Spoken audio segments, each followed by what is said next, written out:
भोजन कहो भूख जे भाजे, तो सब कोई तिर जाई। फिर तो तेरा कल्याण हो जाएगा भूख भूख करने से। भोजन भोजन भोजन भोजन करने से तुम्हें भोजन मिल जाएगा। धन कहो धनिक जो होई, तो निर्धन रहा न कोई।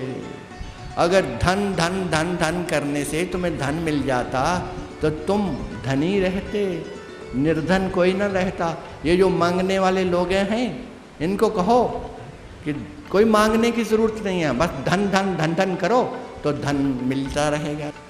सब जानते हो लेकिन उतरता नहीं जीवन में। पांचवा है प्रेम। प्रेम प्रेम है नहीं इस जगत में। सबसे प्रेम करो, निस्वार्थ प्रेम करो।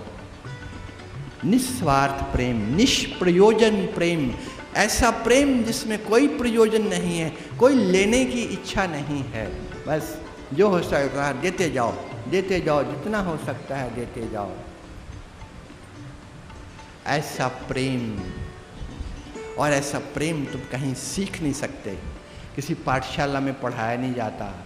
पोथी पढ़ पढ़ जगमुआ, पंडित भया न कोई, ढाई आखर प्रेम का, पढ़े सो पंडित होए।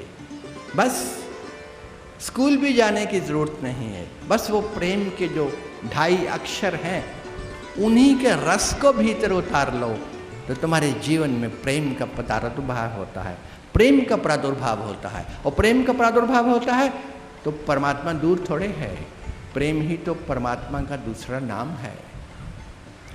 परमात्मा तुमने देखा नहीं, परमात्मा को पाना थोड़ा सा कठिन लगता है, लेकिन प्रेम तो उतर सकता है।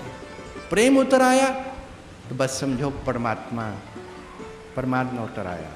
इसीलिए हम जोर देते हैं कि प्रेम को पहले संभालो, जो परमात्मा चला आएगा। परमदयाल जी महाराज का कहना बार बार ये सार्थक है कि ये जज्बा इश्क है। इस जज्बे को कौन समझेगा? वही समझेगा जो इश्क में पड़ा हुआ है। वो जो उसके इश्क में पड़ गया, वो जिसको प्रेम कहा है। और वो प्रेम ऐसे नहीं उतरता है। यस्मानि सर्वाणि भूतानि आत्मयि आभूत विजानतः तत्र कै मोहा कै शोका एकत्वम अनुपश्यतः। ऋषि कहते हैं उपनिषद के, ईशावास्य उपनिषद का,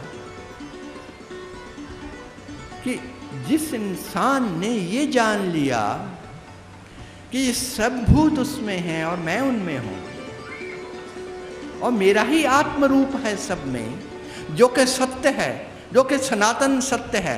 एक ही सनातन सत्य है कि तुम अलग नहीं हो, तुम वही हो, तत्त्वमसि। तुम वो हो, वो तुम है, तुम वो हो, वो तू है, तू वो है। दोनों में कोई फर्क नहीं। जहां से मैंने शुरू किया था, वो फर्क जहां है वहां प्रेम खो जाता है, वहां प्रेम नहीं रहता है। एकत्वम अनुपश्यतः, जिसने एक को ही देखा, उस एक धागे को देख लिया जिसमें सारे मन के प्रोए हुए हैं, सारा जगत जिसमें प्रोया हुआ है, वो एक ही धागा है, वही केंद्र है सबका, वही सबका नियंता है, वही सबका ईश्वर परमात्मा है, वही सबका जीवन है। उसको जिसने देख लिया उसके लिए पराया नहीं रहता, और जिसके लिए पराया नहीं उसके लिए प्रेम स्वाभाविक है, उसके जीवन में प्रेम स्वतः उतरता है।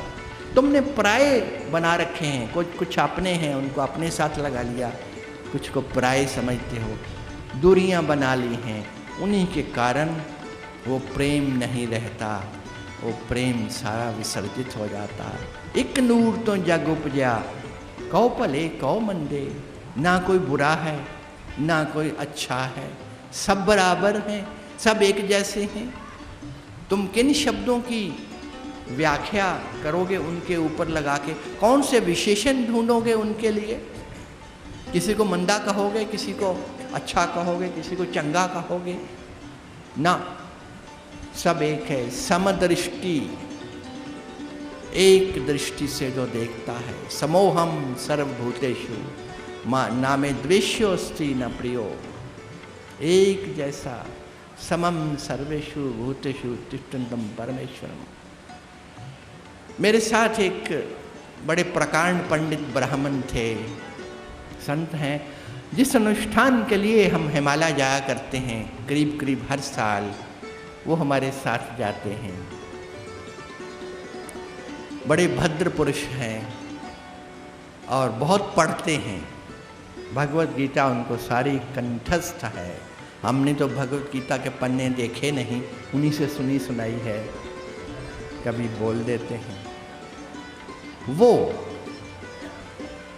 वो सब कुछ जानते हैं, सब कुछ जानते हैं, लेकिन अपने ही परिवार में नफरत, अपने ही लोगों के साथ वैर वैमनस्य, ईर्ष्या द्वेष। इस बार हम झगड़ पड़े उनसे। मैंने कहा ये बात समझ में नहीं आई हमारे, कि जिनको परमात्मा ने आपके साथ लगाया है उन्हीं के साथ वैर कर रहे हो, तो दूसरों के साथ तो वैर होगा ही होगा। जो पराये हैं उनके साथ तो वैर होगा ही होगा।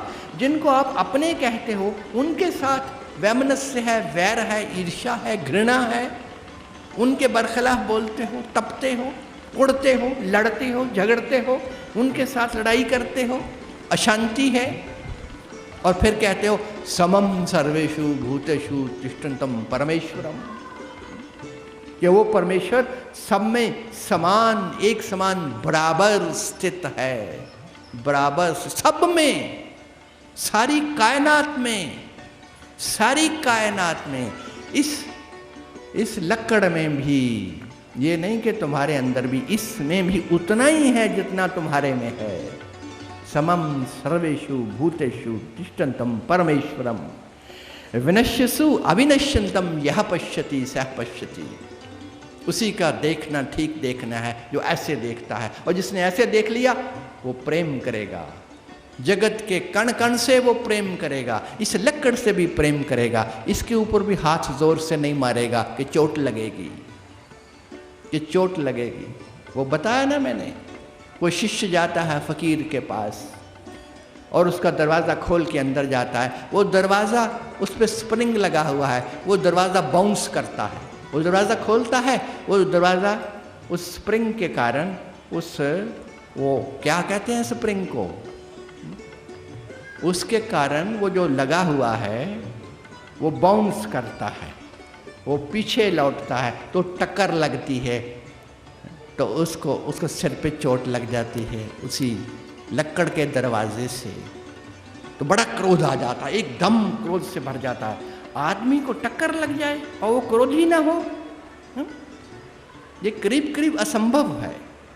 तुम्हें तो कोई कंधा मार दे चलते राह चलते हुए, तो तुम 10 बार मुड़ के देखते हो कि इसने कंधा मार कैसे दिया, ये बच कैसे जाएगा। उसको भी छोड़ो, 2 गाड़ियां सड़क पर जा रही हैं और किसी दूसरे ने तेज गाड़ी दौड़ा के तुम्हारी गाड़ी की आगे कर ली, बस वहीं तुम तिलमिला उठे कि मेरी गाड़ी के आगे ये गाड़ी लगा दी इसने, मेरे से तेज चला ली इसने। ये होता कौन है तेज लेके जाने वाला गाड़ी? वहीं पर तुमने भी एक्सेलरेटर पे पांव रखा और तेज दौड़ने लगे। क्रोध भर गया भीतर। ऐसा तो जीवन है तुम्हारा। तो उस लड़के के चेहरे पर वो चोट करता है वो दरवाज़ा। तो सतगुरु, वो फकीर अंदर बैठा देख रहा है, वो जाता है अंदर, फकीर के चरणों में झुकता है, कहता है मुझे ज्ञान दीजिए। तो वो फकीर कहता है पहला ज्ञान तो है कि जाओ उस दरवाजे से जाके क्षमा मांग के आओ, उससे माफ़ी मांग के आओ। वो शिष्य कहता है आप पागल हो गए, वो बेजान लक्कड़ का दरवाज़ा, मैं उससे माफ़ी क्यों मांगूं? मुझे चोट लगी थी, मैंने ज़ोर से उसको धक्का दिया, मैंने ज़ोर से ठुड्डा मारा अपने पाँव का। तो वो फकीर कहता है कि तुमने उसको अपने पाँव से चोट मारी, क्या समझ के चोट मारी? अगर वो बेजान है, अगर उसमें कोई जान नहीं, तो तुमने चोट क्यों मारी उसको? तुमने चोट इसलिए मारी कि उसने तुम्हें चोट मारी है। तुम्हें इसका ज्ञान है कि उसने तुम्हें धक्का दिया है, तुम उसको धक्का दोगे। तो अगर ऐसी बात है तो फिर तो क्षमा मांगनी चाहिए, उस लक्कड़ से भी क्षमा मांगनी चाहिए। क्यों ना मांगो जब परमात्मा स्वयं कहता है कि मैं सब में एक समान हूँ, तुम्हारी लक्कड़ में भी मैं वो हूँ। इसीलिए जो भगवत्ता को प्राप्त चैतन्य है, जो संतत्व अवस्था में स्थित चेतना है, वो चलती भी है धरती पर तो पैर संभल संभल के धरती के ऊपर रखती है। वो इंसान पैरों को संभल संभल के रखता है धरती के ऊपर। वो चलता भी संभल संभल के है कि कहीं धरती के सीने को चोट तो नहीं लगेगी, ये धरती माँ को चोट तो नहीं लगेगी। हमने इस संसार में, इस देश में खासकर एक बड़ी ऊंची धारणा दी है। हमने धरती को धरती नहीं कहा, अंग्रेजों ने कहा अर्थ। क्या अर्थ? बस बेजान अर्थ। हमने कहा धरती माँ, उसको माँ कहा। धरती माँ, आकाश को पिता कहा, धरती को माँ कहा। हमने पदार्थों को भी एक सजीवता दी है, एक जीवंतता दी है। हमने उनको भी कहा है कि ये जीवंत हैं, ये परमात्मा का स्वरूप है। ये उसी देश में संभव हुआ है जिस देश के ऋषियों ने कहा, जिस देश के कृष्ण ने ये कहा, समम सर्वेषु भूतेषु तिष्ठन्तं परमेश्वरम। जिस देश के सतगुरु ने ये कहा है कि परमात्मा सब में, सब पदार्थों में एक जैसा स्थित है, उसी देश ने सबको जीवंत देखा है, जीवंत कहा है। गंगा को माँ कहा है। सब जल जो बहते हैं उनके ऊपर पूजा करते हैं। वृक्षों को हमने पूजा है,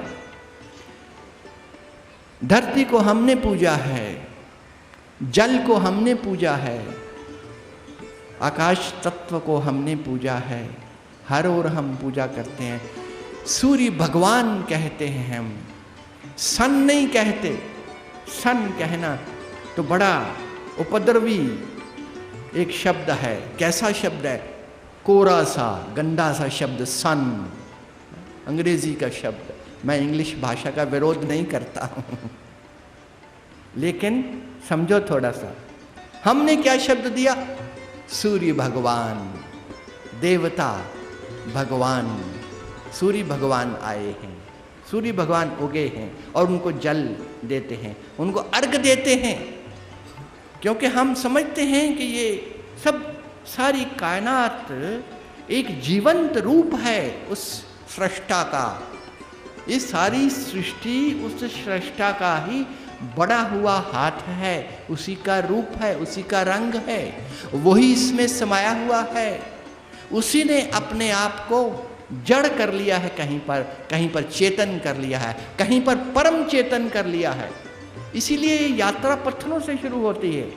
कहीं परमात्मा पूरी तरह से जड़ है, पत्थरों में जैसे है, गहरी तंद्रा में लेटा हुआ है, और कहीं पर थोड़ा सा जीवंत हुआ है, पौधों में, पेड़ों में, फूलों में, बहारों में, फसलों में उगा है। वो थोड़ा सा और जीवंत हुआ है, थोड़ा सा और चैतन्य से भरा है। और कहीं पर परमात्मा उससे भी और ज़्यादा चैतन्य से भर गया है, पशुओं में, पक्षियों में। वो चलने लगा, उड़ने लगा, वो बोलने लगा, वो गाने लगा। और उसके बाद वो मनुष्य में और चैतन्य स्तर पर चमका है। वो ही परमात्मा और चैतन्य हो गया इंसान में आकर के, जहाँ वो सोचने भी लगा, समझने भी लगा, वाद विवाद भी करने लगा, जहाँ पर ऐसा चोला उसको मिल गया कि वो अपने बनाने वाले को भी देख सकता है, अपने बनाने वाले को भी अनुभव कर सकता है। ऐसी अवस्था को वो प्राप्त हो गया, परम प्रज्ञा को प्राप्त हो गया। वो ऐसा निखरा है परमात्मा किसी जीव में आकर के। वो जो संतत्व अवस्था है उसमें और निखर गया है। जो परम संत गति को प्राप्त होता है जो परम संत सतगुरु कहलाता है, उसमें आकर के परमात्मा और ज़्यादा खिला है और अपनी चैतन्यता में आ गया है। उसी को तो हम कहते हैं पूर्ण जागृत चेतना। परम संत वो है जिसकी पूर्ण जागृत चेतना है, वहां परमात्मा पूर्ण रूप से जागा है। तो ये सब उसका है, सब में वो है, तो प्रेम क्यों नहीं करते हो? प्रेम करो। जिससे भी प्रेम तुम करते हो परमात्मा को ही पहुंचता है, वो परमात्मा से ही प्रेम है। बेलाग करना, डिमांड्स अपनी रख के मत करना, अपनी प्रार्थनाएं पहले रख करके मत करना, स्वार्थ से जुड़े हुए मत करना। प्रेम प्रेम है, अपने में एक परिपूर्ति है। प्रेम अपने में एक बहुत ऊंचा दिव्यता का स्थान है, एक ऐश्वर्य है प्रेम अपने में। और उसी में तुम स्थित रहो, उसी प्रेम में।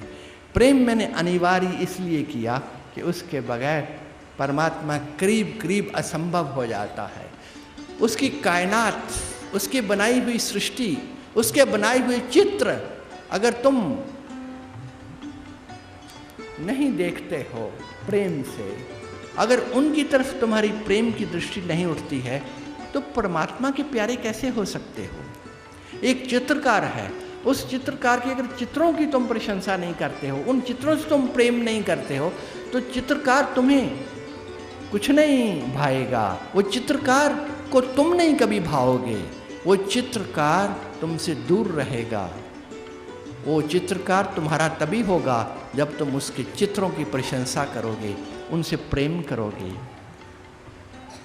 इसीलिए परमात्मा से प्रेम करने का पहला तो पड़ाव है, अपने घर से शुरू करो। अपने ही घर से, जिनको तुम्हारे साथ लगाया है उस परमात्मा ने, और फिर बाहर, फिर और बाहर, फिर और बाहर, फिर और बाहर, फिर फैलता जाए, फिर फैलता जाए प्रेम, वो फैलता जाए और फैलता जाए। गुरा एक दे भुजाई, सबना जियां का एक दाता, सो मैं बिसर न जाई। इस फार्मूले को याद रखो कि सबना जियां का एक दाता, वो सबका एक दाता है। तो किसी से नफरत नहीं करोगे, तो प्रेम स्वाभाविक बन जाएगा। और योगी क्या करते हैं? अपनी योग शक्ति से, अपने योग के बल से अपनी ही ऊर्जा को जो सोई हुई है, वो कुंडलनी जिसमें सारी ऊर्जा सुप्त अवस्था में है, उसको मूलाधार से उठाते हैं, उसको नीचे से उठाते हैं और योग के बल से उसको सहस्रार तक ले जाते हैं।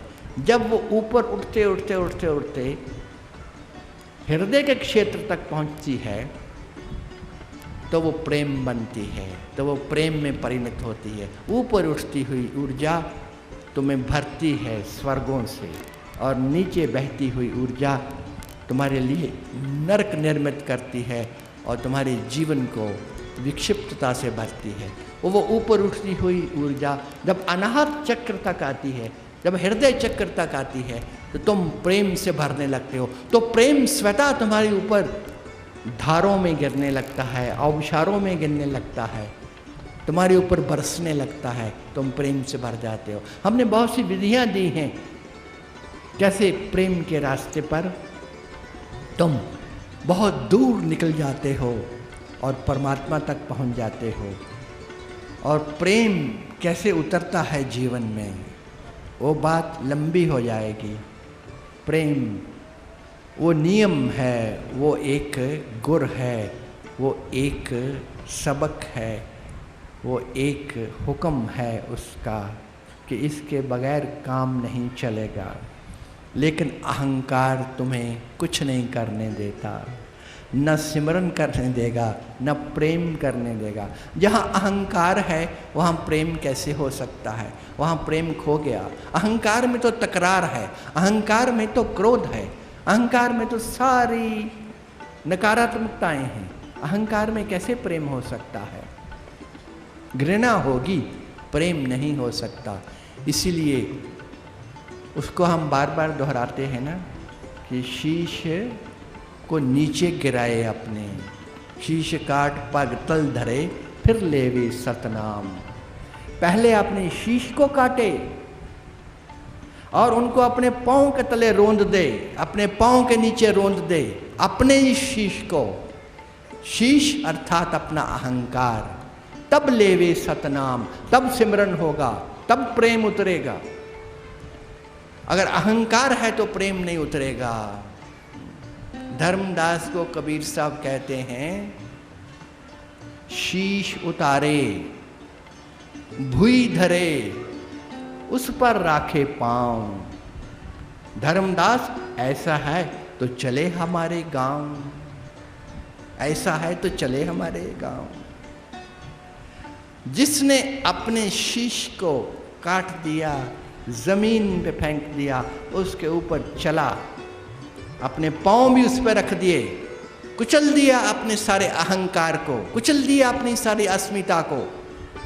धर्मदास वही हमारे साथ चल सकता है, वही हमारे उस गांव में चल सकता है जिस गांव के हम वासी हैं। उसका ठिकाना उसी को मिल सकता है, दूसरे को नहीं। सिमरन वही कर सकता है, भजन वही कर सकता है, ध्यान में वही उतर सकता है। उस गांव में, उस स्थान पर उसी का साथ मिल सकता है। कौन सा? हो वासी उस देश के जहाँ पार ब्रह्म का खेल, दिया भले अगम का बिन ज्योति बिन तेल। उस देश में जहाँ बिना ज्योति के और बिना तेल के, बिना बाती के, बिना दिए के रोशनी रोशनी है। कोई सूर्य नहीं है, कोई चंद्रमा नहीं है, और वहाँ रोशनी रोशनी है। जहाँ सब स्वता होता है, जो स्वयंभू है, स्वयंभू है, वो हमारा देश है। वहाँ हम वहाँ के वासी हैं। और भगवान कृष्ण भी यही कहते हैं ना, यद भास्यते सूर्यो न तद भास्यते सूर्यो न शशांको न पावका। वहाँ पर न सूर्य है, न अग्नि है, न चंद्रमा है। न तद भास्यते सूर्यो न शशांको न पावका। यद गत्वा न निवर्तन्ते तद धाम परमम मम। वो मेरा परम धाम है, भगवान कहता है अर्जुन से, मेरा वो परम धाम है जहां से जाकर के कोई वापस नहीं लौटता, जहां तुम्हारी गोटी पुग जाती है, जहां तुम मंजिल को पा लेते हो, जहां पर तुम परम मुक्त अवस्था में चले जाते हो। तद धाम परमम मम, वो मेरा परम धाम है। यद गत्वा न निर्वर्तन्ते, जहां जाकर के तुम वापस नहीं आते। तद धाम परमम मम। हूँ वासी उस देश के जहाँ पार ब्रह्म का खेल। वो कहते हैं ना कि वो हमारा देश है। हाँ, वो क्या है? कबीर साहब का वो वचन, जहाँ वो कहते रहते हैं, जहाँ नहीं चांद सूर्य, जहाँ नहीं पुण्य पसारा,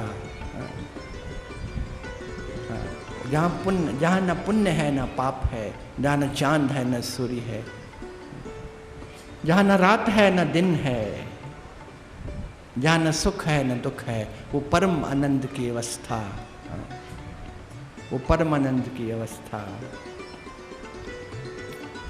सखिया वो घर सबसे न्यारा, जहाँ पूर्ण पुरुष हमारा, वो घर है हमारा, वो न्यारा है। वो वही जा सकता है जिसने अपने शीश को काट दिया है, जो निरअहंकारिता में स्थित है, वही चल सकता है वहाँ। और इन 5 हुक्मों के बाद तुम्हें मैं बता दूं कि सिमरन होगा तो सतगुरु की दया से होगा। फिर कहोगे कि फिर उलझा दिया उसकी दया के बिना कुछ ना होगा, कुछ ना होगा। शीश भी कटेगा तो उसकी दया से कटेगा, उसकी दया से कटेगा। तत्प्रसादात मया अच्युत, तेरे ही प्रसाद से, तेरी ही कृपा से वो सब घटित होता है। इसीलिए गुरु की महिमा है। पुनः पुनः पुनः, बार बार वो यही कहते हैं, पुनः पुनः पुनः धर्म सारम म्योदितम, गुरु गीता समम नास्ति परम गुरो परम, नास्ति नास्ति गुरो परम, नास्ति किंचित गुरो परम। उस गुरु से ऊपर कुछ भी नहीं है, उस गुरु से ऊपर कुछ भी नहीं है।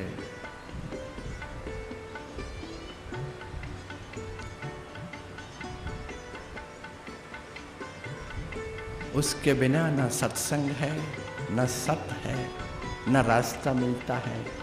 रास्ता तो वही दिखाता है ना, सिमरन तो वही कराता है। मेरे साथी मेरे संगी दो ही जन, एक वैष्णव एक राम, वो है दाता मुक्ति का, वो सिमरावे नाम। मुक्ति तो मिलेगी, लेकिन सिमरन कैसे करूँगा? वो सतगुरु सिमरन करवाएगा तो होगा, उसके करवाने से होगा। उसकी महिमा ऐसी है। धर्म सारम म्योदितम, पुनः पुनः पुनः धर्म सारम म्योदितम, नास्ति नास्ति गुरो परम, उसके सिवा कुछ नहीं है। उसी का गुणगान करो, उसी के चरणों में झुको, उसी से प्रार्थना करो। नहीं लगता तुम्हारा सिमरन नहीं होता, तुम्हारे जीवन में सुख नहीं उतरता, तो उसी से निर्देश लो, उसी को कहो कि वो पकड़े तुम्हारी बाँह और ले चले उस रास्ते पर, ले चले उसी रास्ते पर। गुरु गीता समम नास्ति गुरु गीता समम। वो जो गुरु गीता है, वो जो गुरु है, उसके सिवाय कुछ नहीं।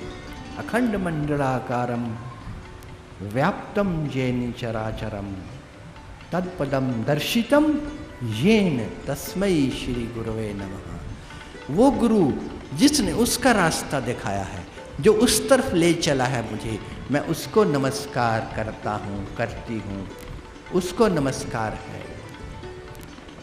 वो शरीरधारी नहीं, वो मानुष्य शरीर में आया हुआ नहीं, वो जो अखंड मंडलाकारम व्याप्तम येन चराचरम तत्पदम दर्शितम येन तस्मै श्री गुरवे नमः।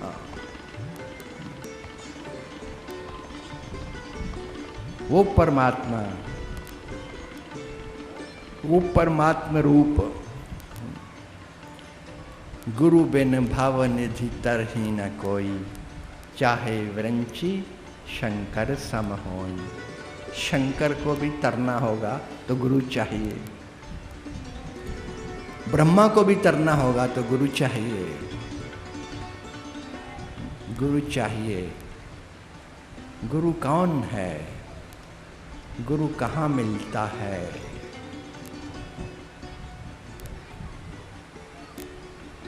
गुरु कहाँ है? जिन आंखों से तुम देखते हो वहाँ गुरु नहीं है, वहाँ गुरु हो नहीं सकता। उसकी महिमा अपरंपार है।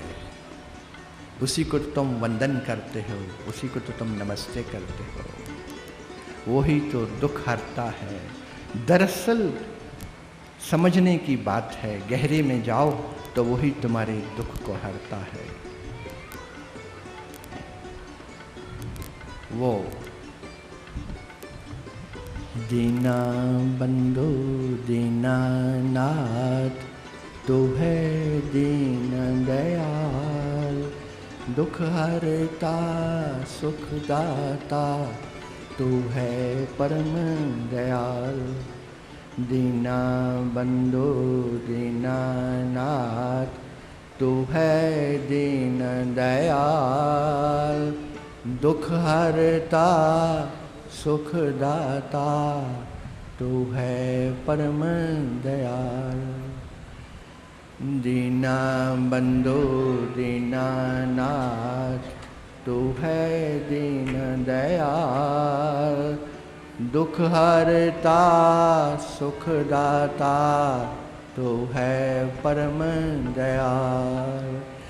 दीना बंधु दीनानाथ, तू है दीन दयाल, दुख हरता सुख दाता, तू है परम दयाल।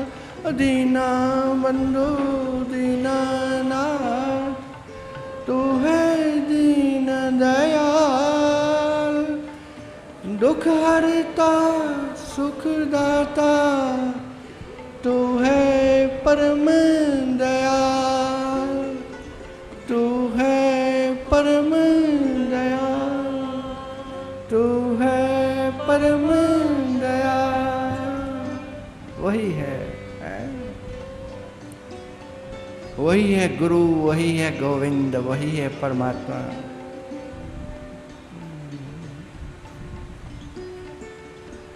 गुरु गोविंद राधा स्वामी, गुरु नारायण एक ओंकार। गुरु गोविंद राधा स्वामी,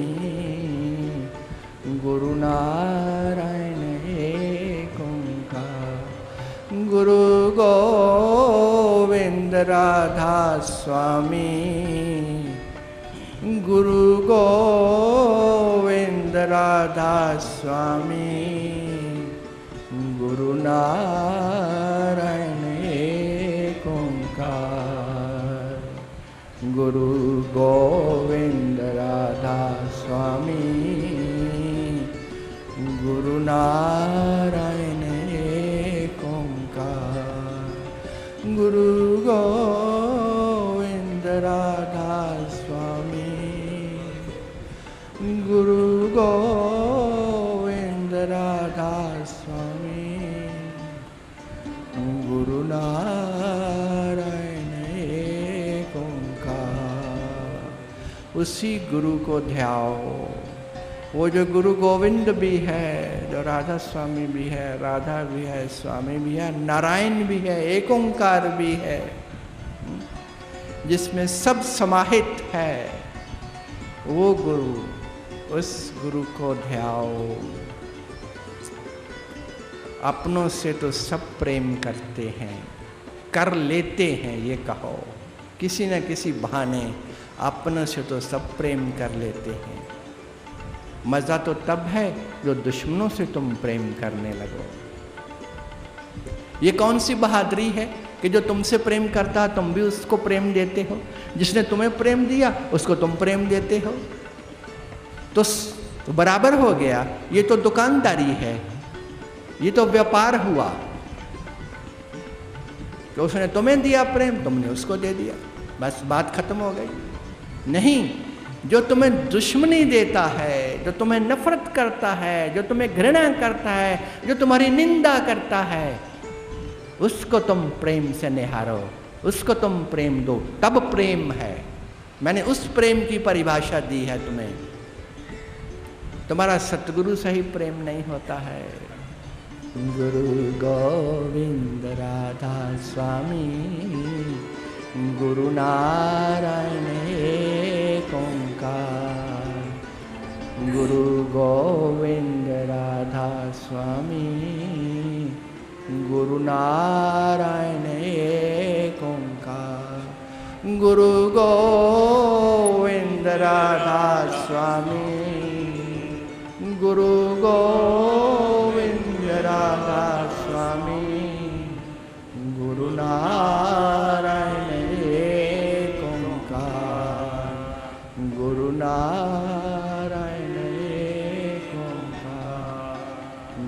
नारायण एक ओंकार, गुरु नारायण एक ओंकार, गुरु गोविंद राधा स्वामी, गुरु नारायण एक ओंकार। ये जो शब्द दिया है हमने आपको, कई साल हो गए, 10 साल हो गए, 12 साल हो गए, आपको ये शब्द दिया था। मैंने देखा है इस शब्द में उच्चारण करते करते करते करते करते करते बहुत से इंसान ऐसे डूब जाते हैं, ऐसे डूब जाते हैं कि शब्द खो जाते हैं, झपकी आ जाती है, ध्यान लग जाता है, आनंद उतरने लगता है, मस्ती आ जाती है, समाप्ति नहीं होता। एक ये धुन जो दी थी और एक वो राधा स्वामी की धुन, इन दो को तुम भूलते नहीं हो। मैं देखता हूँ जहाँ भी जाता हूँ, इस संसार में, इस शहर में, इस जगह, वहाँ सब जगह, इस देश में, बाहर के देशों में ये धुनें बहुत प्रचलित हुई हैं। क्यों हुई हैं? कि इनमें एक ऐसी मिठास भरने लगती है तुम्हारे हृदय में, वो किवाड़ खुलने लगते हैं, वो पाषाण हृदय टूटने लगता है, वो पत्थर दिल पिघलने लगते हैं और वो प्रेम का स्रोत फूटने लगता है भीतर से। अगर तुम मस्त होकर के मज़े से बस इसी में डूब जाओ, गुरु गोविंद राधा स्वामी, गुरु नारायण एक ओंकार, गुरु गोविंद राधा स्वामी, गुरु नारायण एक ओंकार, गुरु गोविंद राधा स्वामी, गुरु गोविंद राधा स्वामी, गुरु नारायण एक ओंकार। कट्टर राधा स्वामियों ने बड़ा विरोध किया। महाराज जी, ये क्या नई धारा बहा रहे, ये कौन सी बात कर रहे हैं? राधा स्वामी और साथ में गोविंद और नारायण और हरि और एक ओंकार और हरिओम, ये आपने तो सब बिगाड़ दिया। यहाँ इस स्टेज पे भी बैठे हुए हैं वो लोग जिन्होंने विरोध किया, मैं जानता हूँ उनको, हर बात मुझ तक पहुँचती है। एक एक बात जो कहीं भी इंसान करता है किसी कोने में जगत के, ये ले जाओ बाप, वो मेरे तक पहुँचती है। मैं लेना नहीं चाहता उसको, लेकिन पहुँच जाती है, मैं क्या करूँ। वो आ जाती है मेरे तक। बड़ा विरोध किया लोगों ने, महाराज जी ये राधा स्वामियों में ये हरिओम कहाँ से आ गया? जहल हैं वो लोग, मैं जहल ही कहूँगा।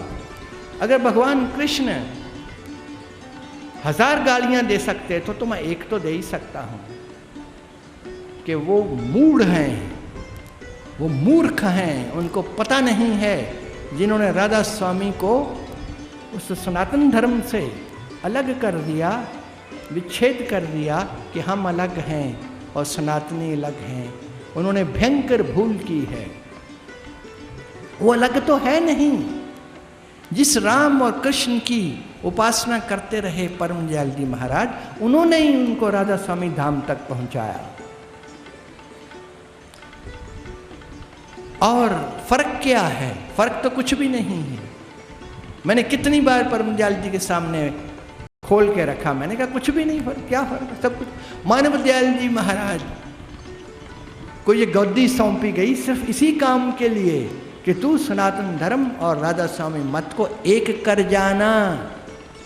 तू वेदों का ज्ञाता है, तू उपनिषदों को जानता है, तूने धर्म ग्रंथ पढ़े हैं, पढ़ाए हैं, बाहर की यूनिवर्सिटियों में लोगों को बताया है, व्याख्यान दिए हैं, तू जानता है सब कुछ। और वो सब कुछ जानते थे, उनकी पुस्तकें यूनिवर्सिटियों में पढ़ाई जाती हैं कि उसको एक कर जाना, क्योंकि एक ही है, हम तो एक एक करी जाना, दोई कहे तिन्हीं को दोज़ख जिन नाहन पहचाना। तुम अपने आप को कुएं के मेंढक से भी नीचे करना चाहते हो, तुम अपने आप को कंदराओं में बांध करके कारागृह में बंद करना चाहते हो, तुम बेड़ियां डाल देना चाहते हो संसार के जीव पर। संसार मुक्त है, हर इंसान मुक्त है, ना कोई राधा स्वामी है और ना कोई ये सनातनी है, ना कोई राम का भक्त है ना कोई कृष्ण का भक्त है। हर इंसान उसी एक की भक्ति कर रहा है। जो भी भक्त है, चाहे तुम गुरुद्वारे जाते हो, चाहे तुम चर्च में जाते हो, मस्जिद में जाते हो, किसी मंदिर में जाते हो, या तुम किसी गोम्पा में जाते हो, किसी उस बौद्ध विहार में जाते हो, या किसी मज़ार पर जाते हो, या किसी आश्रम में जाते हो, या किसी दरगाह पर जाते हो, कहीं भी तुम जाओ तुम वहीं पहुंचते हो। एक ही दरगाह है सारे ब्रह्मांड में, एक के सिवा कोई दूसरी नहीं है। ऐसी भूल मत करना। तोड़ो इन अपनी कगारों को, तोड़ो अपने इन सारे बंधनों को, निकलो बाहर, भूल जाओ सब तुम कौन हो। राधा स्वामी का लिबास पहन के घूम रहे हो, राधा स्वामी राधा स्वामी। अगर हरिओम कह देंगे, राम राम कह देंगे तो सूली लगेगी, तो बिच्छू काटेंगे, नहीं, राधा स्वामी। तो राधा स्वामी कहना जरूरी है। परम दयाल जी ने मुझसे कहा था कि चलो ठीक है, तुम ठीक कहते हो, लेकिन एक बात को याद रखना कि स्टेज पर जब भी बोलना राधा स्वामी जरूर कह देना पहले। तो मैं वो नियम निभा रहा, उनका हुक्म है, वो हुक्म किसी कारण दिया होगा उन्होंने। मैं तो बच्चा था तो उन्होंने हुक्म दिया कि राधा स्वामी जरूर कहना। मैंने कहा ठीक है, ऐसा ही होगा। तो हम हर जगह जहाँ जाते हैं सबसे पहले राधा स्वामी, राधा स्वामी। हमने राधा स्वामी को अपने भजनों में पिरो दिया, अपने शब्दों में पिरो दिया, अपने गीतों में पिरो दिया। वो जो सिमरन के लिए शब्द मैं देता हूँ उनमें राधा स्वामी भी एक शब्द है। हमने छोड़ा नहीं कुछ भी, सब साथ लिया है और अपने गुरु जी की आज्ञा का पालन कर रहे हैं कि राधा स्वामी ज़रूर कह देना। उनका कोई कारण रहा होगा। उन्होंने कहा कि तुम्हारा मूल तो ये है, तुम यहीं से चले हो, तुमने उस परम ज्ञान को पाया, तो वो परम ज्ञान जहाँ से चला है वहीं से शुरू करो, क्या फ़र्क पड़ता है। तो अगर हरिओम कहने में या एक ओंकार कहने में या वाहेगुरु सतनाम कहने में अगर कोई तुम्हें हिचकिचाहट नहीं है तो राधा स्वामी कहने में क्यों हिचकिचाहट होगी। हम कहते नहीं थे, पहले पहले हम झेंपते थे। मैं सच्ची बात बताता हूँ, राधा स्वामी कहने में मुझे बड़ा अजीब सा लगता था क्योंकि ऐसे संस्कार नहीं थे। तो राधा स्वामी कहने में थोड़ा सा संकोच था, थोड़ी शर्म थी, थोड़ा अटपटा लगता था कि राधा स्वामी। लेकिन उनकी दया हुई, उनकी कृपा हुई कि नहीं, ये भी बंधन काटो, ये भी बंधन था। राधा स्वामी ना कहना ये भी एक बंधन है। क्यों इंसान राधा स्वामी नहीं कहता, क्यों संकुचित रहता है, क्यों संकोच करता है कि वाहेगुरु सतनाम ही कहना है, सत श्री अकाल ही कहना है, नमस्ते ही कहना है, नमस्कार ही करना है, राधा स्वामी नहीं करना। ये भी तो एक बहुत बड़ी रुकावट है, ये भी एक संकीर्णता है, एक छुटपन है, ये भी एक छोटापन है। नहीं, तो सबसे पहले हमने राधा स्वामी का संकोच मिटाया कि ये संकोच नहीं होना चाहिए, ये जो अटपटा लगता है वो नहीं होना चाहिए।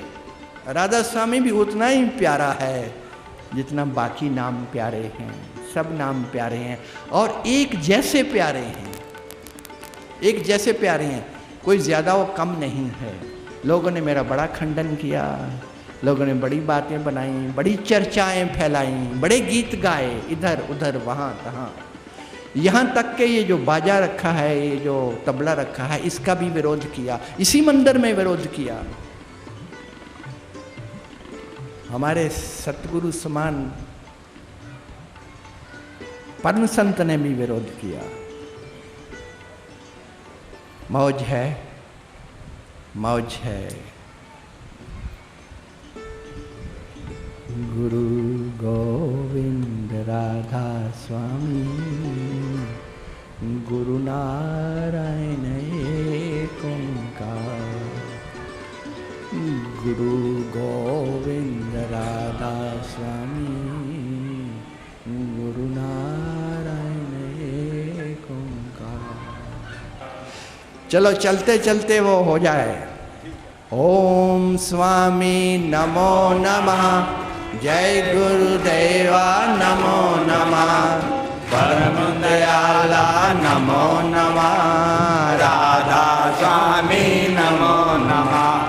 ओम स्वामी नमो नमः, जय गुरुदेवा नमो नमः, परम दयाला नमो नमः, राधा स्वामी नमो नमः।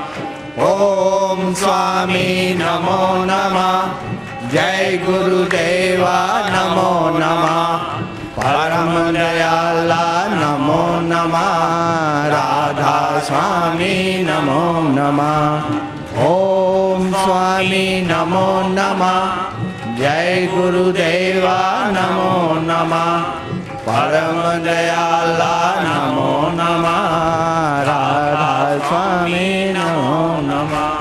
ओम स्वामी नमो नमः, जय गुरुदेवा नमो नमः, परम दयाला नमो नमः, राधा स्वामी नमो नमः। ओम स्वामी नमो नमः, जय गुरुदेवा नमो नमः, परम दयाला नमो नमः, राधा स्वामी नमो नमः। ओम स्वामी नमो नमः, जय गुरुदेवा नमो नमः, परम दयाला नमो नमः, राधा स्वामी नमो नमः। ओम स्वामी नमो नमः, जय गुरुदेवा नमो नमः, परम दयाला नमो नमः, राधा स्वामी नमो नमः। ओम स्वामी नमो नमः, जय गुरुदेवा नमो नमः, परम दयाला नमो नमः, राधा स्वामी नमो नमः।